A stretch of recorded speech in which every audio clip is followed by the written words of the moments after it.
सादर नमस्ते। प्रस्तुत है श्रीमद् दयानंद प्रकाश प्रथम संस्करण श्री स्वामी सत्यानंद जी महाराज द्वारा लिखित। संगठन कांड चौथा सर्ग। वैशाखवदी 2 संवत 1934 को सहारनपुर से प्रस्थान कर श्री महाराज ने लुधियाना नगर को शोभा प्रदान की। पंचंद प्रक्षालित पवित्र प्रांत में ऋषि मुनियों के पुरातन निवास स्थान में और वीर संतति संग कुल भूभाग में श्री परमहंस जी का यह पहली ही बार पदार्पण था। लुधियाना में वे नगर से पौन कोस के अंतर पर लाला बंसीधर के घर उद्यान में ठहरे। उस समय उनके साथ 10-12 कर्मचारी थे। स्वामी जी पंडितों से वेद भाष्य लिखवाते थे। वैशाखवदी द्वितीय संवत 1934 को महाराज का पहला उपदेश श्रीयुत जटमल खजान जी के आवास में हुआ। व्याख्यान के आरंभ में ही महाराज ने घोषणा कर दी कि यहाँ 7 व्याख्यान होंगे, बीच में कोई प्रश्न आदि न करे। 8वें दिन केवल शंका समाधान ही होगा। उस दिन सभी स्वतंत्रता से प्रश्न पूछ सकेंगे। उनके 7 व्याख्यानों में सहस्रों मनुष्य आए और अतीव प्रभावित होकर गए। एक दिन पादरी बेरी महाशय अपने साथियों सहित स्वामी जी की सेवा में आए। वार्तालाप के प्रसंग में उन्होंने कहा कि श्री कृष्ण जी के जो कर्म लोग वर्णन करते हैं उनसे उनका महात्मा होना बुद्धि नहीं मानती। स्वामी जी ने उत्तर दिया कि श्री कृष्ण जी पर जो दोष लगाए जाते हैं वे सब मिथ्या और निर्मूल हैं, परंतु बुद्धि के न मानने के विषय में क्या कहा जाए। बुद्धि जब यह स्वीकार कर लेती है कि परमेश्वर की आत्मा कबूतर के स्वरूप में एक मनुष्य पर उतरी तो थी, कृष्ण की लीला स्वीकार करने में उसे क्या कठिनाई है। एक पादरी महाशय ने पुनर्जन्म पर प्रश्न किए। इनका उत्तर देते समय स्वामी जी ने उनसे पूछा, खाना पीना सुनना देखना आदि कर्म देहधारी में ही होते हैं अथवा देह रहित में। पादरी ने कहा, ये सारे कर्म देहधारी में ही होते हैं। फिर महाराज ने उनसे पूछा, एक देह को छोड़कर दूसरी देह को धारण करना ही पुनर्जन्म है। पादरी महाशय ने कहा, हाँ, यही पुनर्जन्म है। तब स्वामी जी ने कहा, आपने मान लिया कि खान पान आदि कर्म देहदारी में होते हैं और एक देह को छोड़कर दूसरी देह को धारण करना पुनर्जन्म है। अब आपको मान लेना चाहिए कि मनुष्य देह छोड़कर जो लोग ईसाई धर्म के स्वर्ग में नाना भोग को भोगते हैं उनका वहां पुनर्जन्म होता है। यह सुनकर ईसाई महाशय चुप हो गए। रामशरण नामक एक ब्राह्मण वंशीय व्यक्ति ईसाई लड़कियों के स्कूल में नागरी पढ़ाता था। उसकी आर्थिक अवस्था अति दीन थी। वह पादरियों के नौकर तो था ही, अंत में उन्होंने उसे एक चकमा दिया कि वह ईसाई बनने के लिए समुद्यत हो गया। मेल मिलाप वालों की प्रेरणा से एक दिन रामशरण भी श्री उपदेश सुनने आया। व्याख्यान के पश्चात श्री महाराज ने ईसाई धर्म की भूल भरी बातों को बताकर उसे इस प्रकार समझाया कि वह ईसाई बनने से बच गया। भूत प्रेत के भ्रम का खंडन करते हुए एक दिन महाराज ने खेल दिखाया। जिस आवास में रहते थे उसके 3 द्वार और 2 ताक थे। उन्होंने उन दोनों ताकों में दीपक जलाकर आमने सामने रख दिए। फिर उनमें से एक दीपक बुझा दिया और दूसरे को बुझा देने का आदेश दिया। जिस समय दूसरा दीपक बुझाया गया तो तत्काल पहला दीपक अपने आप जल उठा। इस प्रकार एक दीपक के बुझाने पर दूसरे के अपने आप जल उठने के खेल को लोग बड़ी दस्तक से देख रहे थे। दर्शकों को आश्चर्य भी होता कि 20-25 हाथ के अंतर पर रखे हुए इन दीपकों में यह कैसा चमत्कार हो रहा है। खेल हो चुकने के पश्चात महाराज ने कहा कि जो कुछ आपको दिखाया गया है वह विद्या की बात है, भूत प्रेत कोई वस्तु नहीं, उनका भ्रम न किया करो। लुधियाने में श्रद्धाराम फिलोरी आदि कुछ पंडित दूर दूर बैठे स्वामी जी के विरुद्ध अखंड बंड बोला करते, परंतु उनके सामने आने का साहस नहीं कर सके। एक ब्राह्मण स्वामी जी के निकट आकर संस्कृत में बात करने लगा। महाराज ने थोड़ी देर संस्कृत में बातचीत करने के अनंतर कहा, अब तो आपको ज्ञात हो गया होगा कि मैं संस्कृत जानता हूँ। अब भाषा में बातचीत कीजिए जिसके पास बैठे दूसरे सज्जन भी कुछ समझ सकें। एक पंडित ने अपने साथियों को कहा, ऐसे दुष्ट का मुख देखना अधर्म है, चलो यहाँ से उठ चलें। इस बात को सुनकर स्वामी जी ने कहा, मेरा मुख देखने से यदि आपको घृणा है तो पीठ पीछे खड़े हो जाइए, परंतु मेरे कथनों को अवश्य सुनिए। उन दिनों श्रीमान कार स्टीफन महाशय वहाँ जज थे। वे स्वामी जी को मानते थे, उनके उपदेशों में भी आया करते थे और चरण छूकर उनको नमस्कार किया करते थे। उनके विनीतिवश श्री महाराज लुधियाने से प्रस्थान करने के समय श्री कन्हैया लाल जी के साथ उनके बंगले पर पधारे। कार स्टीफन महाशय ने बड़े आदर से उनका स्वागत किया और विदाई के समय कुछ द्रव्य लिफाफे में बंद करके श्री चरणों में भक्ति भाव से भेंट स्वरूप रखकर नमस्कार किया। लुधियाना निवासियों के हृदयों में धर्म अंकुर उत्पन्न करने के उपरांत श्री महाराज वैशाख सुदी 6 संवत 1934 को वहां से प्रस्थान कर लाहौर में सुशोभित हुए। पंडित मनफूल जी आदि सज्जनों ने रेलवे स्टेशन पर उनका स्वागत किया और उनको अति सम्मान से लाकर श्रीमान रत्नचंद्र जी दाढ़ीवाला के उद्यान में ठहराया। उस समय स्वामी जी के साथ इतने ग्रंथ थे कि एक चौपहिया गाड़ी में केवल वे ही लाद कर लाए गए। स्वामी जी के पधारने का समाचार पाकर लाहौर वासी भद्रजन सत्संग के लिए उनके उतारे पर आने लगे। उनके उपदेशों का अत्युत्तम प्रभाव पड़ता था। महाराज का पहला व्याख्यान वैशाख सुदी 13 को बावली साहब में बड़े समारोह से कराया गया। सायंकाल के 6 बजे वेद विषय पर व्याख्यान आरंभ होना था, परंतु सभा स्थान नियत समय से बहुत ही पहले भरपूर हो गया था। सहस्र मनुष्यों की भीड़ थी, दलों के दल उमड़े चलाते थे। महाराज ने अत्युत्तम रीति से विषय का वर्णन किया और श्रोताजन बड़े प्रभावित होकर घरों को लौटे। महाराज ने बावली साहब में दूसरा व्याख्यान वैशाख पूर्णमासी संवत 1934 को दिया। इसमें सुनने वालों की संख्या और भी अधिक थी। महाराज के वचन बिजली की भांति पंजाबियों के अंतःकरणों में संचार करने जाते थे। आवेश में आकर लोग फड़क उठते थे। इस अदृष्टपूर्व महापुरुष के दर्शनों से, उसके अश्रुतपूर्व उपदेशों और अनुभूत उपदेश प्रभावों से लोग इतने मोहित हुए कि जहां सुनो श्री स्वामी जी के ही गुण कीर्तन हो रहे थे। समाचार पत्र भी उन्हीं का अनुराग राग अल्यापते थे। कई सज्जनों ने अपने ठाकुर रावी धाराशायी कर दिए। बावली साहब के उपदेशों में प्रसंग अनुसार उन्होंने आप बीती 3 बातें सुनाई थीं। एक तो यह है कि एक बार मैं गंगा तीर पर विचरता हुआ एक निबिड़ सघन वन में जा निकला। वह मुझे सामने आता एक सिंह दृष्टिगोचर हुआ।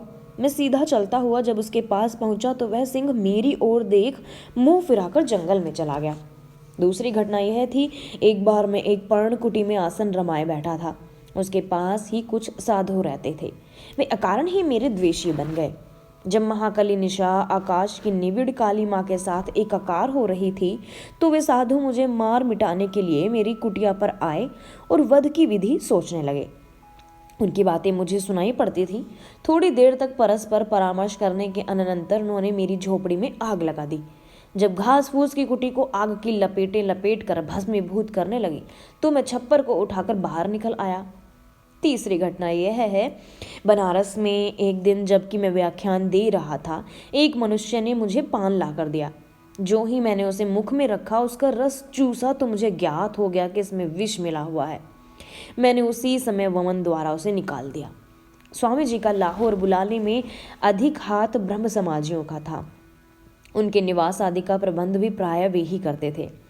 वे परमहंस जी अपने सिद्धांत के इतने पक्के थे कि व्याख्यान के समय साहित्यक के धर्म और रुचि का किंचन मात्र भी पक्षपात नहीं करते थे।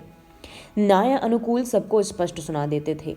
महाराज के 2 व्याख्यान ब्रह्म समाजियों ने अपने धर्म मंदिर में कराए। उन्होंने अपने प्रथम व्याख्यान में यह सिद्ध किया कि वेद ईश्वरीय ज्ञान है और दूसरे में पुनर्जन्म के वाद को बताया। वे दोनों ही व्याख्यान ब्रह्म समाज के मंतव्य के नितांत विरुद्ध थे, इसलिए ब्रह्म समाजियों के बहुत बुरे लगे। वे लोग इतने बात से ही ऐसे अधीर हुए कि स्वामी जी का विरोध करने पर उतर आए। स्वामी जी ने अपने भाषणों में पुराणों की निर्मूल कल्पनाओं की तीव्र समालोचना की, जिससे पौराणिकों में बड़ी हलचल मच गई।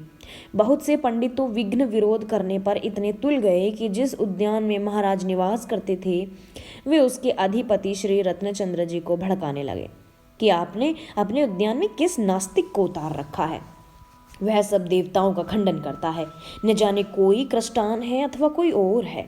लोक अपवाद से भीत रत्नचंद्र जी ने स्वामी जी को उद्यान छोड़ देने के लिए विवश किया।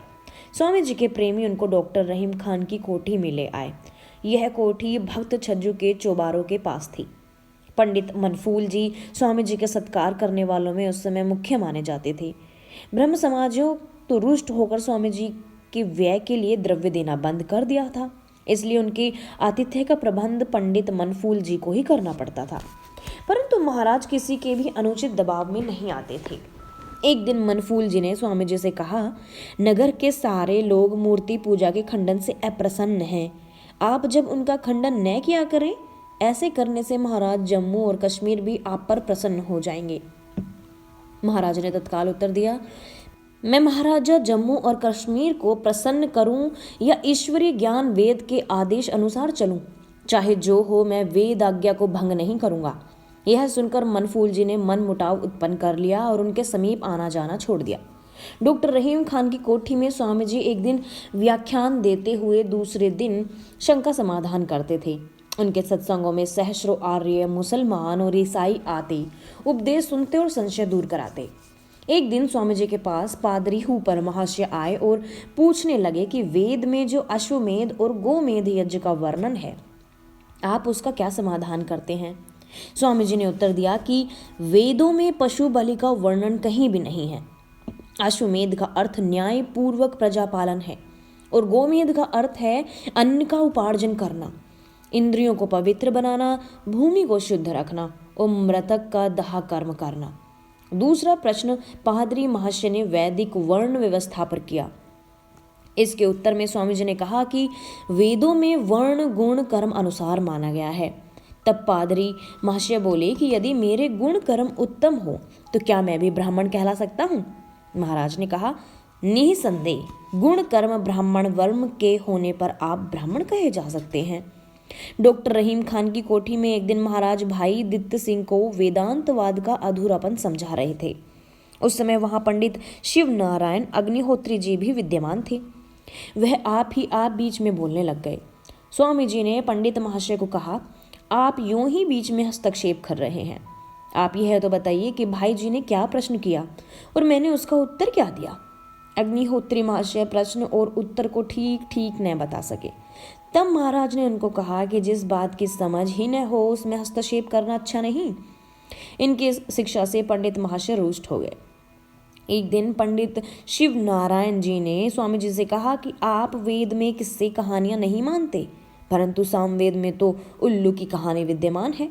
स्वामी जी ने उनको कहा, सामवेद में उल्लू की कहानी नहीं है, परंतु वे कब मानते थे? वे यही कहते रहे कि साम में उल्लू की कहानी अवश्यमेव है। तब स्वामी जी ने सामवेद उठाकर उनको दिया और कहा कि व्यर्थ का झगड़ा क्यों करते हो, इसमें से वह कहानी निकालकर सबको दिखा दो। पंडित महाशय पुस्तक के पृष्ठों को उथल पुथल तो बहुत देर तक करते रहे, परंतु कहानी न निकाल सके।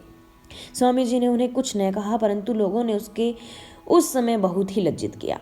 स्वामी जी के प्रचार से अनेक सज्जन उनके अनुयायी बन गए और आर्य समाज की स्थापना का उद्योग होने लगा। उस समय यह आवश्यक समझा गया कि समाज की स्थापना के पूर्व समाज के नियमों का नूतन संस्कार किया जाए। इसलिए महाराज ने यहाँ स्वयं आर्य समाज के नियमों का संगठित किया। वे नियम ये हैं, पहला, सब सत्य विद्या और जो पदार्थ विद्या से जाने जाते हैं उन सब का आदि मूल परमेश्वर है। दूसरा, ईश्वर सच्चिदानंद स्वरूप निराकार, सर्वशक्तिमान, न्यायकारी, दयालु, अजन्मा, अनंत, निर्विकार, अनादि, अनुपम, सर्वाधार, सर्वेश्वर, सर्वव्यापक, सर्वांतर्यामी, अजर, अमर, अभय, नित्य, पवित्र और सृष्टि करता है, उसी की उपासना करने योग्य है। तीसरा, वेद सब सत्य विद्याओं का पुस्तक है। वेद का पढ़ना पढ़ाना और सुनना सुनाना सब आर्यों का परम धर्म है। चौथा, सत्य के ग्रहण करने और असत्य के छोड़ने में सर्वदा उद्यत रहना चाहिए। पांचवा, सब काम धर्म अनुसार अर्थात सत्य और असत्य का विचार करके करने चाहिए। छठा, संसार का उपकार करना इस समाज का मुख्य उद्देश्य है, अर्थात शारीरिक, आत्मिक और सामाजिक उन्नति करना। सातवां, सबसे प्रीतिपूर्वक धर्म अनुसार यथा योग्य वर्तना चाहिए। आठवां, अविद्या का नाश और विद्या की वृद्धि करनी चाहिए। नौवां, प्रत्येक को अपने ही उन्नति में संतुष्ट न रहना चाहिए, किंतु सबकी उन्नति में अपनी उन्नति समझनी चाहिए। 10वां, सब मनुष्यों को सामाजिक सर्वहितकारी नियम पालने में परतंत्र रहना चाहिए और प्रत्येक हितकारी नियम में सब स्वतंत्र रहें। नियम बनाते समय ब्रह्म समाजियों ने स्वामी जी से कहा, यदि आप तीसरा नियम न रखें तो हम भी आपके समाज में सम्मिलित हो सकते हैं। परंतु महाराज ने उनकी बात को स्वीकार नहीं किया। राय बहादुर लाल मूलराज जी स्वामी जी के प्रेमियों में से एक थे। नियम निर्माण के समय वे उपस्थित थे। संशोधन में वे सम्मति भी देते थे। उन्होंने महाराज से निवेदन किया, आपने जो तीसरे नियम में वेद सत्य विद्याओं का पुस्तक है, यह वाक्य रखा है, यदि इसमें सत्य शब्द निकालकर वेद विद्याओं का पुस्तक है ऐसा वाक्य बना दिया जाए तो यह नियम बहुत व्यापी हो जाएगा। फिर इसको मानने में किसी को कुछ भी हिचक न होगी। महर्षि दयानंद आचार्य थे। वे लोक मत के पीछे दौड़ने वालों में से न थे, किंतु लोक मत के निर्माता थे। उन्होंने महर्षि मूलराज की सम्मति को स्वतः अस्वीकार कर दिया। संगठन का नवीन संस्कार हो जाने पर आर्य समाज की शुभ स्थापना की गई। उस समय महर्षि मूलराज जी प्रधान और श्रीमान साईदास जी मंत्री नियत हुए। समाज का पहला सत्संग डॉक्टर रहीम खान जी की कोठी में स्वामी जी के पास ही लगाया गया। इस पर महाराज ने आशीर्वाद देते समय कहा, अब यह समाज अवश्य ही फूले फलेगा। दूसरा सत्संग आषाढ़वदी पंचवी संवत 1934 को सत्य सभा के स्थान पर लगाया गया। उसमें स्वामी जी ने एक प्रभावशाली भाषण किया। लाहौर में स्वामी जी ने आर्य समाज के नियमों का नूतन संस्कार करके आर्य समाज की नींव एक प्रबल चट्टान पर रख दी। आर्य समाज के सिद्धांतों को परिमार्जित कर दिया गया और उसके उद्देश्य को एक अभेदनीय भित्ति पर चित्रित कर दिया। मुंबई के नियमों की लड़ी जहां बड़ी लंबी थी, वहां साथ ही अधूरी भी थी। मुंबई के नियमों का निर्माण पारिख महर्षि ने किया था। वे महर्षि की रचना न थे, इसलिए सिद्धांत दृष्टि में वे अनार्ष कल्पना थे। यह उनकी पहली त्रुटि थी। दूसरी, उनमें वेदों को ईश्वरीय ज्ञान कहीं भी नहीं कहा गया। तीसरे, उनमें से कोई भी नियम ईश्वर को सृष्टि का रचयिता नहीं बतलाता। चौथे, उनमें एक ऐसा नियम रखा गया था जिसके आधार पर श्रेष्ठ सभासदों की सम्मति से कोई भी नियम बदला जा सकता था, चाहे यह नियम ईश्वर की उपासना और वेदों की प्रामाणिकता वाला ही क्यों न हो। मुंबई के नियमों में यद्यपि स्त्रियों को सभासद बनने का अधिकार था, परंतु प्रधान और मंत्री पद के साथ पुरुष शब्द लगाकर धर्म में समता के आदर्शों को संकुचित कर दिया गया था। लाहौर के संस्कार में नियमों का सिद्धांत का स्वरूप प्राप्त हो गया। वे सुस्पष्ट और निभ्रांत बन गए। उनके परिवर्तन का किसी को भी अधिकार नहीं रहा। समुच्च रूप होने से वे स्त्री और पुरुष दोनों के लिए समान हैं और प्रत्येक समाज को पूर्ण स्वतंत्रता प्रदान करते हैं। लाहौर की नूतन संस्कार में उपनियमों को पृथक किया गया और उनको प्राय स्वामी जी के भक्तों ही कार्तिक सुदीन 1 संवत 1934 को बनाया और स्वीकार किया। महाराज ने केवल अनुमति ही प्रदान की। एक दिन स्वामी जी ने कहा, वैदिक धर्म प्रचार का कार्य बहुत बड़ा है। हम जानते हैं कि वह हमारे सारे जीवन में पूर्ण न हो सकेगा, परंतु चाहे दूसरा जन्म धारण करना पड़े, मैं इस महत् कार्य को अवश्य पूर्ण करूंगा। एक दिन महाराज आर्य समाज के साप्ताहिक सत्संग में उस समय पधारे जब प्रार्थना और उपासना हो रही थी। गुरुदेव को आते देख सारे सभासदों ने उनके अभ्युत्थान पूर्व स्वागत किया। जब प्रार्थना समाप्त हो चुकी तो महाराज ने उपदेश दिया कि उपासना के समय उपासक जन ईश्वर के सत्संग में निमग्न होते हैं। उस प्रभु से महान कोई भी वस्तु नहीं है, इसलिए उपासना काल में चाहे कितना ही बड़ा मनुष्य क्यों न आए, उठना नहीं चाहिए। ऐसे समय में किसी व्यक्ति के लिए अभ्युत्थान आदि आदर करना उपासना धर्म का निरादर है। सब सभासदों ने बड़े विनीत भाव से श्री वचनों को स्वीकार किया। यद्यपि आर्य समाज में संशोधन और परिवर्तन आदि के सारे अधिकार स्वामी जी के ही हाथ में थे, परंतु वे इतने निरअभिमान और निर्लेप थे कि जिसका दूसरा दृष्टांत मिलना अति दुर्लभ है। आर्य समाज लाहौर के साधारण अधिवेशन में महाशय शारदा प्रसाद जी ने प्रस्ताव किया कि आर्य समाज के संस्थापकों को पदवी से विभूषित किया जाए। सब सभासदों से ने इस प्रस्ताव का सुप्रसन्नता से अनुमोदन किया। स्वामी जी महाराज ने हंसकर कहा, मैंने कोई नया पंथ चलाकर गुरु गद्दी का मठ नहीं बनाया है, मैं तो लोगों को मतवादियों के मठों से स्वतंत्र करना चाहता हूँ। ऐसे पदवियों से अंत में हानि ही हुआ करती है। शारदा प्रसाद जी ने दूसरा प्रस्ताव किया कि महाराज को इस समाज का परम सहायक नियत किया जाए। इस पर उन्होंने कहा, यदि मुझे परम सहायक मानोगे तो उस परम पिता परमेश्वर को क्या कहोगे? परम सहायक तो वह जगदीश्वर ही है। हाँ, यदि आप मेरा नाम लिखना ही चाहते हैं तो सहायकों की पंक्ति में लिख दीजिए। स्वामी जी के उपदेशों को सुनकर लोगों के हृदयों में संस्कृत भाषा सीखने के लिए बड़ा उत्साह उत्पन्न हो गया। प्रायः सभी सभासद संस्कृत पढ़ने लग गए थे। स्वामी जी के पास भी बहुत से लोग अध्ययन करने आया करते थे। मुजफ्फरगढ़ निवासी महाशय गणपति राय उन दिनों लाहौर में कानून पढ़ते थे। वे भी स्वामी जी के निकट संस्कृत सीखने आते थे। एक दिन महाराज ने गणपति राय से पूछा, आप विवाहित हैं या कुमार? उन्होंने उत्तर दिया कि अभी तक मेरा विवाह तो नहीं हुआ, परंतु सगाई कभी की हो चुकी है। स्वामी जी ने कहा, गणपति, आप विवाह कदापि न कराइएगा। आपकी आयु का तार 30 वर्ष तक पहुंचने के पहले ही टूट जाएगा। महाशय गणपति राय को पूर्ण विश्वास था कि उसके गुरु का ज्ञान अगम्य है। उन्होंने जो कुछ कहा है वह अक्षरशः सत्य है, इसलिए उन्होंने मैं विवाह नहीं करूंगा इस प्रण की पक्की गांठ बांध ली। कुछ काल के उपरांत गणपति के बंधु बंधुआओं ने उसे विवाह के लिए अतिबाधित किया और समझाया कि साधु संतों के वचन सदा सच्चे नहीं हुआ करते। भ्रम भरी बातों में पड़कर विवाह से विमुख हो जाना आपकी भारी भूल है। परिवार परिजन की परवरसता में पड़ गणपति राय को अंत में विवाह ही करना पड़ा, परंतु स्वामी जी के वचनों के सत्यता का उसे पूरा निश्चय था। वह मुल्तान जिले में वकालत काम करने लगा। वहां एक दिन वह एकाएक रोगाग्रस्त हो गया और थोड़े दिनों में ही उसकी आयु के 28वें वर्ष उसके प्राण पक्षी परलोक की ओर उड्डयमान होने लगे। उस समय उसने अपने कुटुंबियों को बताया कि गुरुदेव ने जो बताया था वह आज सत्य हुआ चाहता है। फिर प्रियजनों ने उपस्थिति में गणपति राय जी के सदा के लिए नेत्र बंद कर लिए। एक दिन महाराज के पास एक जन आकर बोला, महाराज, आप तो यह कहते हैं कि ध्यान में तुमको प्रकाश दिखाई देता है, मुझे तो उल्टा अंधकार ही दिखाई देता है। स्वामी जी ने उसे कहा, श्रद्धा भक्ति से अभ्यास करते जाइए, अंत में उसी अंधकार में ज्योति दिखने लग जाएगी।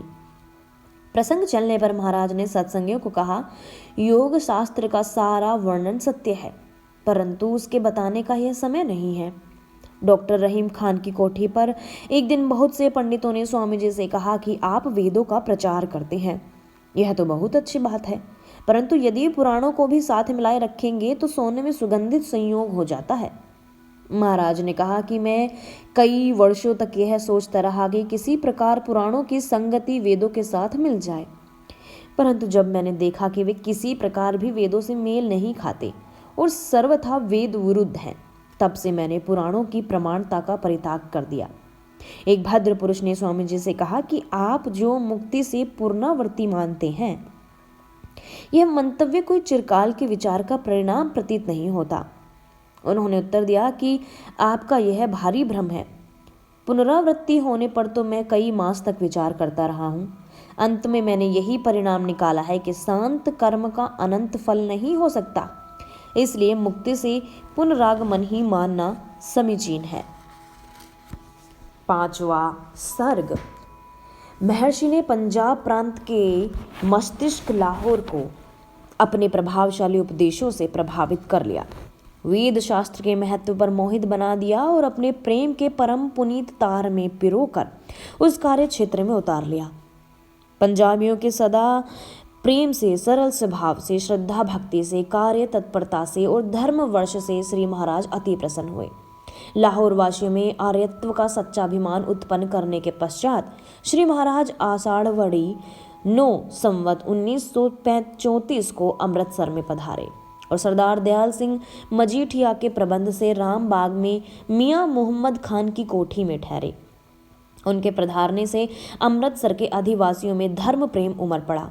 शत शत और सहस्र सहस्र पुरुष श्री दर्शनों को आने लगे। महाराज ने लोगों के उत्साह को देखकर उसी दिन सायंकाल व्याख्यान देना आरंभ कर दिया। श्री उपदेश को सब नर नारी श्रद्धा पूर्वक सुनते थे। यह महाराज ने प्रतिमा पूजन, अवतारवाद और मृतक शाद्र आदि मिथ्या मूलक मंतव्यों को घोर खंडन किया, जिससे पंडितों में हलचल मच गई। यजमान अपने पुरोहितों और पंडितों को शास्त्रार्थ करने के लिए विवश करने लगे। पंडित लोग भी स्थान स्थान पर सभा लगाते, स्वामी जी को नास्तिक और ईसाई कहते, अगणित गालियां देते, परंतु शास्त्रार्थ करने के लिए उनमें से कोई भी साहस न करता था। उन दिनों अमृतसर में श्री राम दत्त जी सबसे बड़े विद्वान गिने जाते थे। पंडित मंडल ने उनसे जाकर प्रार्थना की कि दयानंद धरा धाम से पौराणिक मत का बिंदु विसर्ग तक मिटा देना चाहता है। उस समय हमारे मत की नौका भंवर में पड़ी डांवडोल हो रही थी, इसलिए आप चलिए और शास्त्रार्थ करके उसे परास्त कीजिए। इस समय आप ही हमारी लाज रखने वाले हैं। पंडित रामदत्त जी ने उनको बहुत समझाया कि स्वामी जी वेद शास्त्र के धुरंधर पंडित हैं, उनमें मैं शास्त्रार्थ नहीं कर सकता। परंतु वे लोग उन्हें शास्त्रार्थ के लिए बहुत ही विवश करते थे। अंत को पंडित जी अमृतसर छोड़कर हरिद्वार चले गए। एक दिन एक पाठशाला के अध्यापक पंडित ने अपने छोटे छोटे विद्यार्थियों को कहा, आज कथा में हम सब चलेंगे, तुम अपनी अपनी झोलियों में ईंटों के रोड़े भर लो। वहां जिस समय मैं संकेत करूं तुम तत्काल कथा कहने वाले पर इन्हें फेंकने लग जाना। इसके बदले में कल तुमको लड्डू दिए जाएंगे। वे अबोध बालक अपने अध्यापक के बहकाने में आ गए और झोलियों में ईंटों के टुकड़े लिए व्याख्यान के स्थान पर आ पहुंचे। व्याख्यान रात के 8 बजे समाप्त हुआ करता था। थोड़ा सा अंधेरा होते ही अध्यापक का संकेत पाकर वे अनजान लड़के स्वामी जी पर कंकड़ बरसाने लगे। एक बार तो सारी सभा चलायमान हो गई, परंतु स्वामी जी की सभा को तुरंत शांत कर दिया। पुलिस के कर्मचारियों ने अपने चातुर्य से उन उपद्रवी बालकों में से कुछ एक को पकड़ लिया और व्याख्यान की समाप्ति पर महाराज के सामने उपस्थित कर दिया। पुलिस के पंजे में पड़े हुए बालक चिल्लाते और फूट फूट कर रोते रहे। स्वामी जी ने उनको ढांढस बंधाया और ईंट मारने का कारण पूछा। तब वे हिचकियां लेते हुए बोले, हमको पंडित जी ने लड्डुओं का लोभ देकर ऐसा करने को कहा था। श्री स्वामी जी ने करुणा रस में आकर तत्काल वहां मोदक मंगाए और उन बालकों में बांटकर कहा, तुम्हारा अध्यापक तो संभव है तुम्हें लड्डू न दे, इसलिए मैं ही दिए देता हूं। फिर महाराज ने उन नासमझ लड़कों को छुड़ा दिया। श्री स्वामी जी के उपदेशों में नगर के सभी सम्मानित मनुष्य आते। महाराज सिंहासन पर आरूढ़ होकर उपदेश दिया करते। अपने सामने एक कुर्सी रखवा लेते थे कि उपदेश के अनंतर यदि कोई प्रश्न पूछना चाहे तो उस पर आकर बैठकर पूछे। एक दिन एक पंडित उस कुर्सी के पास खड़ा होकर कहने लगा, आपने हमको नीचा आसन दिया है, मुझे भी आपके समान ही कुर्सी मिलनी चाहिए। स्वामी जी ने हंसकर कहा, मैं तो व्याख्यान के कारण ऊंचे आसन पर बैठता हूँ, परंतु आप यदि सामने की कुर्सी पर बैठना अपमान समझते हैं तो उसे मेज पर रखकर बैठ जाइए। आप विद्वान होकर भी आसन पर बैठने में बड़ाई छोटाई की कल्पना करते हैं, इसका मुझे बड़ा आश्चर्य है। क्या किसी चक्रवर्ती के मुकुट पर मक्खी मच्छर बैठकर बड़े हो सकते हैं? एक दिन एक पंडित ने कहा कि हम आपकी सभा में आकर क्या करें? आप तो कहते हैं कि ब्राह्मणों को एक श्लोक भी नहीं आता, इनको गोदान लेने का अधिकार ही नहीं है। आप ही बताइए कि यदि हम लोग गोदान लें तो खाएं क्या? राख। स्वामी जी ने कहा, हमने दान लेने का अनअधिकार अविद्वानों को बताया है। यदि तुम विद्वान नहीं हो तो दान मत लो और राख क्यों खाओ, घास खाया करो। कमिश्नर महाशय की प्रार्थना पर एक दिन स्वामी जी उनके बंगले पर पधारे। वार्तालाप में कमिश्नर महाशय कहा, स्वामी जी यह तो बताइए, हिंदू धर्म को सूत के तार के सदृश कच्चा क्यों कहा जाता है? स्वामी जी ने उत्तर दिया, यह कच्चा नहीं किंतु लोहे से भी पक्का है। लोहा तो भले ही टूट जाए परंतु यह कभी भी टूटने का नहीं। कमिश्नर महाशय ने पूछा, यह इतना दृढ़ क्यों कर है? महाराज ने कहा, हिंदू धर्म समुद्र के समान है, इसमें भी अनेक अच्छे और बुरे मतों के तरंग विद्यमान हैं। इस धर्म में ऐसे भी लोग हैं जो अत्यंत दयावान हैं, सदाचारी हैं, परोपकार परायण रहते हैं और एक निराकार परमेश्वर को अपने मनोमंदिर में पूजते हैं। इनके विपरीत वे लोग भी हिंदू धर्म में पाए जाते हैं जो महाक्रूर, अनाचारी, वामी हैं, कोरे नास्तिक, अवतारों के मानने वाले हैं। यहाँ योगी, ध्यानी, तपस्वी और आजीवन ब्रह्मचारी रहने वाले भी विद्यमान हैं और ऐसे भी अनेक हैं जिनका उद्देश्य आमोद, प्रमोद और संसार का सुख है। हिंदू धर्म में जहाँ छुआछूत करने वाले सहस्रों हैं, वहाँ सबके साथ खा लेने वाले भी सैकड़ों हैं। परमार्थदर्शी और तत्वज्ञानी लोग इस धर्म में उच्च पद के पाए जाते हैं और ऐसे भी मिल जाते हैं जो ज्ञान के पीछे डंडा लिए डोलते हैं। उत्तम, मध्यम और निकृष्ट विचारों और आचारों के सभी मत और उनको मानने वाले मनुष्य इस मार्ग में मिलते हैं।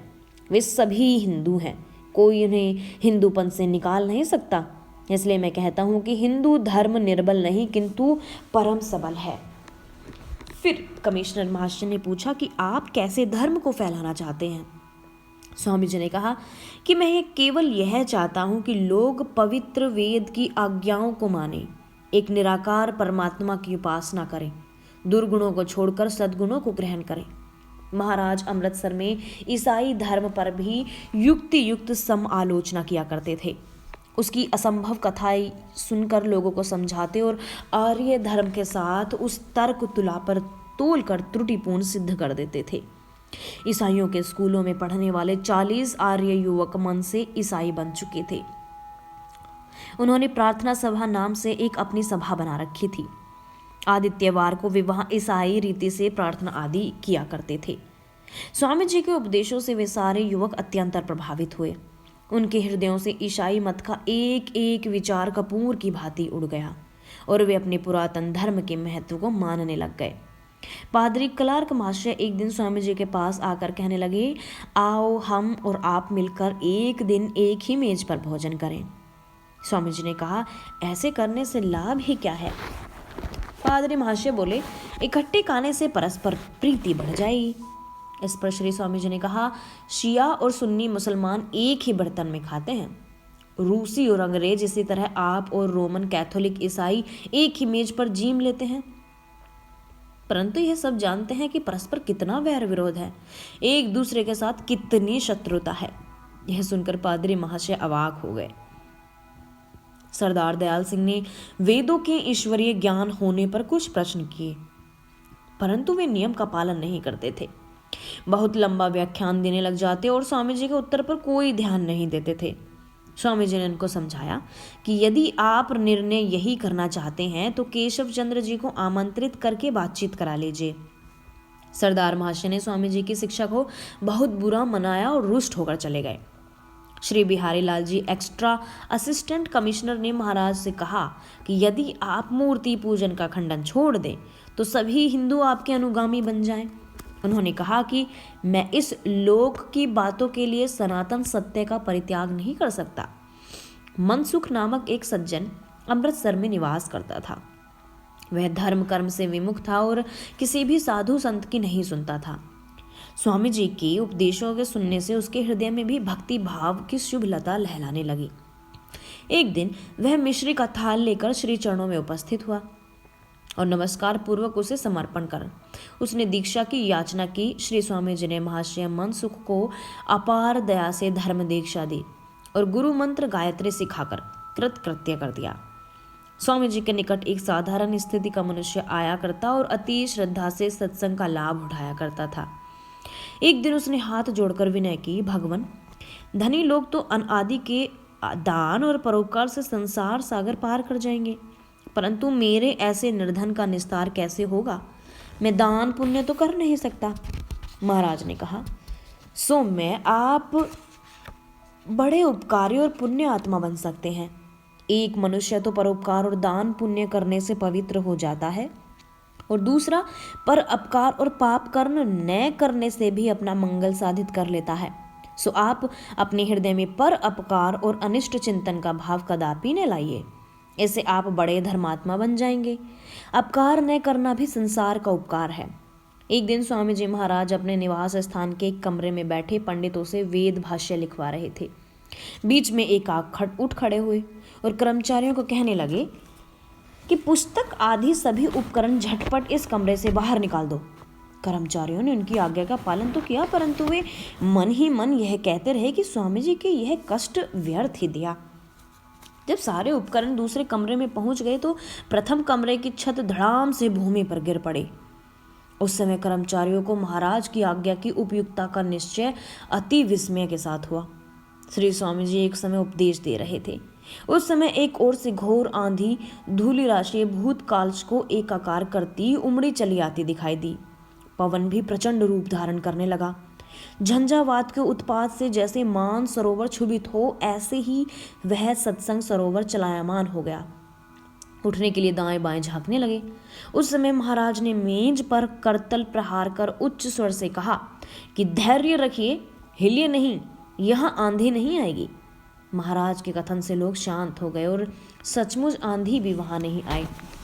महाराज के उपदेशों से अमृतसर में आर्य समाज स्थापित हो गया। अनेक सज्जनों ने ज्ञान चक्षु लाभ किए। उन्होंने परोपकार का पवित्र पथ प्राप्त किया और उनमें लोक हित की बुद्धि जागृत हो गई। स्वामी जी अमृतसर के आदिवासियों को उपदेशामृत पान कराकर गुरदासपुर वासियों की विनय अनुनय से वहां जानने के लिए समुद्यत हो गए। गुरदासपुर में स्वामी जी के प्रेमी भक्त डॉक्टर बिहारी लाल जी भी थे। उन्होंने अपने भाई को गाड़ी सहित अमृतसर भेजा कि स्वामी जी को लिवा लाओ। गुरदासपुर से अमृतसर तक के मार्ग में भी गाड़ियों की डाक लगा दी। श्रावण सुदी 9 संवत 1934 को स्वामी जी अमृतसर से गुरदासपुर पधारे। नगर के सभी प्रतिष्ठित सज्जन, छोटे बड़े राज कर्मचारी और सर्वसाधारण नागरिक लोग महाराज की अगुवाई के लिए पौन कोस तक आगे गए। जब वे समीप आ पहुंचे तो लोगों ने गगनगामी नमस्ते नाद गुंजार कर नम्र नमस्कार पूर्वक उनका स्वागत किया। महाराज भी गाड़ी से उतर पड़े और कुशल क्षेम तथा आशीर्वाद आदि शब्दों से लोगों को आनंदित करने लगे। शिष्टाचार के उपरांत महाराज फिर गाड़ी में आरूढ़ हो गए और सज्जन समूह सहित धीरे धीरे डॉक्टर बिहारी लाल के मकान पर आकर ठहरे। उस समय सायंकाल के 5 बजे थे। महाराज ने कोई आध घड़ी तक विश्राम करके स्नान आदि किया और तत्पश्चात लोगों को एक मधुर और मनोहर उपदेश सुनाया। स्वामी जी के व्याख्यानों में सैकड़ों श्रोता जन आते थे। उच्च कर्मचारी भी सम्मिलित होते थे। डेरे पर भी रात दिन सत्संग की गंगा बहती रहती थी। उन दिनों गुरदासपुर में मियाँ Hari Singh extra assistant commissioner और मियाँ शेर सिंह सुपरिटेंडेंट पुलिस थे। ये दोनों महाशय कट्टर प्रतिमा पूजक थे। स्वामी जी के खंडन के व्याख्यानों में से वे बहुत रुष्ट हुए। गैरगेश्वर गिरिगर नामक एक विरक्त महात्मा नगर से बाहर एक उद्यान में रहते थे। दोनों उनके पास जाकर कहा कि दयानंद जी हमारी देव मूर्तियों का खंडन करते हैं, आप चलिए और शास्त्रार्थ से उनका मुख बंद कीजिए। महात्मा गंगेश जी ने उनको समझाया कि हम विरक्त हैं, तुम्हारे झगड़े बखेड़े में पड़ना नहीं चाहते। यदि अधिक सताओगे तो यह स्थान छोड़कर कहीं और अन्यत्र चले जाएंगे। गणेश गिरी से निराश होकर मियाँ हरि सिंह और शेर सिंह जी ने पंडित लक्ष्मीधर और दौलत राम जी को दीनानगर से बुलाया। वे शास्त्रार्थ के लिए स्वामी जी के पास आए। जिस समय वे महाराज के पास पहुंचे, स्वामी जी शिव पुराण की कथा पर सम आलोचना कर रहे थे और बतला रहे थे कि इन पुस्तकों में ऐसी अश्लील लीलाएं भरी पड़ी हैं। मियाँ हरि सिंह और शेर सिंह अपने पंडितों सहित बीच बीच में बार बार कहते थे कि यह जो कुछ कर रहा है सर्वथा झूठ बकता है। डॉक्टर महाशय ने उनको बहुत समझाया कि कठोर शब्द कहना आपको उचित नहीं है और व्याख्यान के बीच में भी बोलना नहीं चाहिए, परंतु उस समय वे लोग नियम नीति और न्याय सब कुछ छोड़ बैठे थे। महाराज ने जब देखा कि ये लोग व्याख्यान आगे चलने ही नहीं देते तो भाषण बंद रख दिया और कहा कि दोनों पंडितों में से एक सामने की कुर्सी पर आ बैठे, जिस विषय पर उसका जी चाहे प्रश्न करे। इस पर मियाँ महाशय ने कहा कि क्या कोई कंजरियों के खेल है जो बीच में आ जाएं? हम तो यहाँ से शास्त्रार्थ करेंगे और सभी बोलेंगे। महाराज ने दुर्जन तोष न्याय से उन पंडितों को कहा कि अच्छा, आप मनमानी विधि से शास्त्रार्थ कर लीजिए। तब पंडितों ने गणानाम त्वा इस मंत्र को पढ़कर कहा कि इससे गणेश की प्रतिमा का पूजन सिद्ध होता है। महाराज ने उत्तर दिया कि आप अपना अर्थ किसी भाषा में दिखलाइए। उन्होंने महीधर भाष्य निकालकर आगे किया। महाराज ने महीधर के अत्यंत अश्लील अर्थों को सुनाकर कहा कि इसमें न तो मूर्ति पूजन है और न ही गणेश पूजन। फिर आपने इस मंत्र का सच्चा अर्थ परमात्मा पर लगाकर जनता को बताया। इससे लोगों को पंडितों के पानी की पेंदी का पूरा पता लग गया। परंतु मियाँ महाशय आपे से बाहर हो गए। वे दुर्वचन वाण बरसाते हुए बोले कि यदि कोई देशीय राजा होता तो आपका सर काट डालता। यहाँ पर भी मजिस्ट्रेट और पुलिस दोनों विद्यमान हैं, उनको भी कुछ ध्यान कीजिए। डॉक्टर बिहारी लाल जी भी आवेश में आ गए, परंतु श्री महाराज ने प्रशांत और गंभीर मुखमंडल पर कोप की एक रेखा भी तो न आई। वे हाथी की बाती गंभीरता से संग का समाधान करते रहे। उन्होंने मियाँ महाशय की अनुचित क्रिया पर कर्णपात तक नहीं किया। उन दिनों काक महाशय वहाँ इंजीनियर थे। वे भी महाराज के व्याख्यानों में आया करते थे। एक दिन भाषण के प्रसंग में स्वामी जी ने कहा कि अंग्रेज लोगों को इस देश में आए हुए चिर हो गया है, परंतु इन लोगों ने अपने उच्चारण को अभी तक नहीं सुधारा। तकार के स्थान टकार ही बोलते हैं। इससे काक महाशय रुष्ट हो गए और चलते हुए बोले कि यदि तुम पश्चिम में पेशावर की ओर जाओ तो तुम्हें स्वाद चखाया जाए। श्री स्वामी जी ने उपदेशों में लोगों से भादोवदी 1 संवत 1934 को गुरदासपुर में आर्य समाज स्थापित कर दिया। महाराज के पास आकर अनेक मौलवी और पंडित प्रश्न पूछते थे और संतोषजनक उत्तर पाकर चले जाते थे। भादोवदी 2 संवत 1934 को गुरदासपुर से चलकर महाराज ने बटाले में राय भागपल के उद्यान में 1 घंटा विश्राम किया और फिर अमृतसर में आ विराजे। भादो सुदी 6 संवत 1934 को अमृतसर से प्रस्थान कर उसी दिन 2 बजे जालंधर आ पहुंचे और अपना डेरा सरदार विक्रम सिंह की कोठे में किया। स्वामी जी का पहला व्याख्यान कुंवर सुचेत सिंह के मकान पर सृष्टि की उत्पत्ति पर हुआ, परंतु वह स्थान संकीर्ण था, इसलिए जनता को सूचना दे दी गई कि कल से व्याख्यान सरदार विक्रम सिंह के मकान पर हुआ करेंगे। जालंधर में महाराज के विविध विषयों पर कोई 34-35 व्याख्यान हुए। स्वामी जी अपने व्याख्यानों में प्रकरण अनुसार मनोरंजक कहानियां भी सुनाया करते थे। चापलूसी पर हाँ में हाँ मिलाने पर और सत्य वचनया पर महाराज बैंगन का दृष्टांत दिया करते थे कि एक राजा ने बैंगन खाने की इच्छा प्रकट की। पुरोहित ने अनुमोदन करते हुए कहा कि राजन, बैंगन एक अत्युत्तम पदार्थ है। यह श्याम सुंदर श्री कृष्ण की तरह श्यामल है। इसके सिर पर मनोहर मुकुट विराज रहा है और इसका नाम भी बहुगुण है। पुरोहितों के प्रशंसा करने पर राजा महाशय अति प्रसन्न हुए और प्रतिदिन दोनों काल बैंगन का यथेष्ट भोग लगाने लगे। बैंगनों के अधिक आहार से उनके देह में पित्त प्रकोपित हो गया और अर्श रोग से रक्त स्राव होने लगा। जब राजा महाशय का स्वास्थ्य बिगड़ गया तो उसने पंडित जी से कहा कि बैंगन तो बहुत बुरे हैं। पुरोहित जी ने कहा कि श्रीमंत का कथन सर्वांश में सत्य है। राजन, इसका रंग ही देखिए, विधाता ने कैसे भूंडा कोयल ऐसा काला कलूटा रचा है। इसके सिर पर कांटों का मुकुट है और सीधी शूल ठुकर रही है। लोग सुगम धर्म को अधिक स्वीकार करते हैं, सत्य का कोई ध्यान नहीं रखते। हमारे बड़े बूढ़े ऐसा ही करते आए हैं, इसलिए हम भी इस टेर को लिया चलेंगे। ऐसी बातों पर स्वामी जी दिल्ली का मिठाई का दृष्टांत दिया करते थे। एक बार बहुत से गंवार दिल्ली में आए। अच्छी अच्छी मिठाइयाँ देखकर उनके मुंह से पानी भर आया, परंतु पर्याप्त पैसे पास न होने के कारण वे मिठाई मोल न ले सके। एक हलवाई ने उन्हें सस्ती मिठाई देने का वचन किया और भीतर जाकर ऊंट के लेड़ों और बकरी की बैंगन पर खाड़ चढ़ा दी। फिर बाहर आकर उनसे कहने लगे कि लो, तुम्हें सस्ती मिठाई देता हूँ, ऐसी मिठाई यहाँ से नित्य ले जाया करो। उन गवारों से उसे दाम देकर अपनी झोलियाँ भर ली और उस मिठाई का आनंदपूर्वक भोग लगाया। वे दिल्ली में प्रतिदिन आकर यह मिठाई मोल ले लेते थे। एक दिन एक बुद्धिमान मनुष्य ने उनको समझाया कि तुम्हारी मिठाई अच्छी नहीं है और भीतर से बकबकी सी है। गंवार बोले कि तुम हमें यूं ही बहकाते हो, यह तो दिल्ली की मिठाई और बड़ी सस्ती है। फीकी है तो क्या हुआ, हमारे बाप दादा इसको खाते आए हैं, इसको छोड़कर हम दूसरी मिठाई कभी भी न लेंगे। स्वामी जी एक राजा की कथा सुनाया करते कि एक ठग राजा को मिला और कहने लगा कि मैं एक ऐसा वेश निर्माण कर सकता हूँ जो केवल उसी को दृष्टिगोचर हो सकता है जो निर्दोष माता पिता की संतान है। राजा ने ऐसे वेश के लिए उत्कंठा प्रकट की। वह वचनक मनुष्य कुछ दिनों के अनंतर आकर राजा महाशय से कहने लगा कि वह अद्भुत दिव्य वेश बन गया है, भीतर पधारिए, श्रीमंत को उससे विभूषित कर दिया जाए।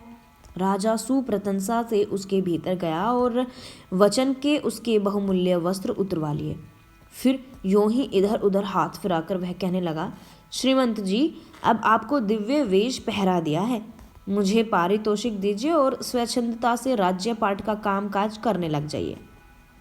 अब वह राजा यद्यपि अपने को वस्त्रहीन देखता था, परंतु वचन के वचनानुसार अपने माही को दूषित समझाता था।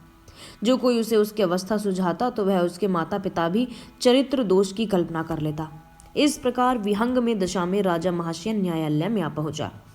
बुद्धिमान मंत्री ने अपने मुग्ध महाराज से कहा कि राजन, आपका वेश तो विदेशी है, परंतु यदि एक स्वदेशी कोपीन कसलो हो तो बहुत अच्छा हो। मंत्री महाशय के समझाने से राजा ने माना कि मैं वास्तव में ठगा गया हूँ। स्वामी जी इस दृष्टांत से यह शिक्षा लाभ करते थे कि लोग अपनी बुद्धि से काम नहीं लेते और दूसरे के बहकाने में फंस जाते हैं। जो अपने धर्म कर्म को आप नहीं समझते, अपने देश तथा जाति की दशा को आप नहीं निहारते, अपने धर्म ग्रंथों और इतिहासों को आप नहीं पढ़ते, केवल पर कथन पर ही निर्भर करते हैं, वे अंत में उस मूर्ख राजा की भांति दीनहीन होकर दूसरों की दृष्टि में उपहास की वस्तु बन जाते थे। महाराज ने वहां वैश्या कुव्यसना का घोर खंडन किया, तीर्थ महामात्य और गंगा स्नान के फल को भी अमूलक बताया। अमृतसर के दरबार साहब के विषय में स्वामी जी ने कहा कि दीपमाला के दिन सिख वहां सकेश स्नान करते हैं, हमारे जी तो वहां आचमन करने को भी नहीं मानता। इस पर सरदार विक्रम सिंह ने कहा कि स्वामी जी आज तो हम पर भी वर्षा हो गई। स्वामी जी ने उत्तर दिया कि व्याख्यान में पक्षपात नहीं किया जा सकता, सत्य बात को कहना ही पड़ता है। मुक्ति के विषय पर बोलते हुए महाराज ने कहा, जीव और ब्रह्म को एक मानना भारी भ्रम है। पिता पुत्र का संबंध और परमानंद की प्राप्ति ही मुक्ति है। मोक्ष से जीव की कल्पांतर में फिर जन्म धारण करता है। श्री कृष्ण आदि महापुरुष मोक्ष से ही आए थे। पापों का नाश किसी तीर्थ आदि स्थान पर नहीं हो सकता। दुष्कर्म तो शुद्ध संकल्प, तपस्या और फल भोग से नष्ट होता है। स्वामी जी के शुभ गमन के समय वेद ज्ञान के विषय में पंजाब की यह दशा थी कि महाशय रामनाथ ने स्वामी जी से निवेदन किया कि महाराज, जब हम लोग अपने पुरोहितों से पूछते हैं कि अथर्व वेद क्या है, तो वे उत्तर देते हैं कि स्त्रियां जो गीत विवाह में गाती हैं वही अथर्व वेद है। स्वामी जी ने कहा कि अथर्व वेद ब्याहों के गीत नहीं है, वह एक अत्युत्तम ग्रंथ है। उस समय महाराज ने उसे अथर्व वेद के दर्शन भी करा दिए। मौलवी अहमद हसन ने स्वामी जी के साथ पुनर्जन्म चमत्कार पर विवाद किया। इसमें मौलवी महाशय को पूर्ण पराजय प्राप्त हुई। यह वाद कई समाचार पत्रों में भी प्रकाशित हुआ। जालंधर नगर में अमृत वर्षा करके श्री स्वामी जी आश्विन सुदी 11 संवत 1934 दशहरे के एक दिन पीछे लाहौर में पधारे। अब की वे नवाज रजा अली खान के उद्यान में ठहरे। इसी उद्यान में एक पादरी एक कुमारी सहित स्वामी जी के मिलापार्थ आए। वार्तालाप में महाराज ने कहा, संपत्ति का बहुत ही बढ़ जाना अंत में अवनति का साधन हो जाया करता है। आर्य जाति के अधपतन का यही कारण है। अति धन के कारण जब अंग्रेजों की प्रकृति भी बदल रही है। जिन दिनों जंगल में रहा करते थे तो प्रातःकाल जब भ्रमणार्थ निकलते तो अंग्रेज भी घूमते हुए बहुधा मिलते थे, परंतु आजकल ये लोग बहुत दिन चढ़े उठते हैं। उन दिनों स्वामी जी अमृतसर आदि में उपदेश दे रहे थे। उन्हीं दिनों एक साप्ताहिक सत्संग में श्री शारदा प्रसाद जी ने एक व्याख्यान दिया और उसमें कहा, वेद, कुरान और बाइबल आदि सभी ग्रंथ एक सी ईश्वरीय आदेश हैं। आर्य पुरुषों ने इस कथन को अच्छा नहीं माना और स्वामी जी के आने पर उनसे व्यवस्था मांगी। स्वामी जी ने शारदा महाशय को उपलांभक पूर्वक कहा, आर्य समाज के नियमों के विरुद्ध आपको बोलना नहीं चाहिए था। ऐसा करने का अधिकार किसी भी सभासद को नहीं है। महाराज ने सब सभासदों को अभिमुख करके कहा, चाहे प्रधान भी क्यों न हो, यदि कोई आर्य समाज में इस समाज के नियमों के प्रतिकूल कथन करे तो प्रत्येक सभासद को अधिकार है उसे रोके, टोके और बैठा दे। उस उपदेश का यह प्रभाव हुआ कि आर्य समाज के सत्संग स्थान की दीवारों के साथ यह लिखाकर लगा दिया गया कि आर्य समाज के नियमों के विरुद्ध बोलने का किसी को भी अधिकार नहीं है। एक दिन का वर्णन है कि एक लाट पादरी महाशय स्वामी जी से मिलने आए। बातचीत में उन्होंने कहा, स्वामी जी महाशय, हमें तो हिरण्य गर्भ इत्यादि मंत्र से यह प्रतीत होता है कि प्राचीन काल के ऋषि मुनिजन ईश्वर के विषय में कुछ भी नहीं जानते थे। स्वामी जी ने राय मूलराज से उस मंत्र का अंग्रेजी अनुवाद सुना और फिर बिशप महाशय को कहा, इस मंत्र का अंग्रेजी में अशुद्ध अनुवाद किया गया है। इसका यथा तथ्य अर्थ यह है कि प्रकाश के धाम, जगत के कर्ता धर्ता, स्वामी और सुख में सनातन परमेश्वर की हम उपासना करते हैं। फिर लाट पादरी महाशय बोले, बाइबल का महत्व देखिए, इसकी शिक्षा सूर्य के उदय सत तक फैल रही है। स्वामी जी ने उत्तर दिया, यह बाइबल का महत्व नहीं है, परंतु आप लोगों के परिश्रम का परिणाम है। आर्य लोग वेद अनुसार ब्रह्मचर्य, विद्या प्राप्ति, एक स्त्री से विवाह, दूर देश की यात्रा, स्वदेश प्रेम आदि शुभ कर्मों का परित्याग कर बैठे हैं। इसलिए इनकी यह अधोगति हो रही है। आप लोग इन वैदिक नियमों के अनुसार चलते हैं, इसलिए इतनी उन्नति दिन दिख रहे हैं।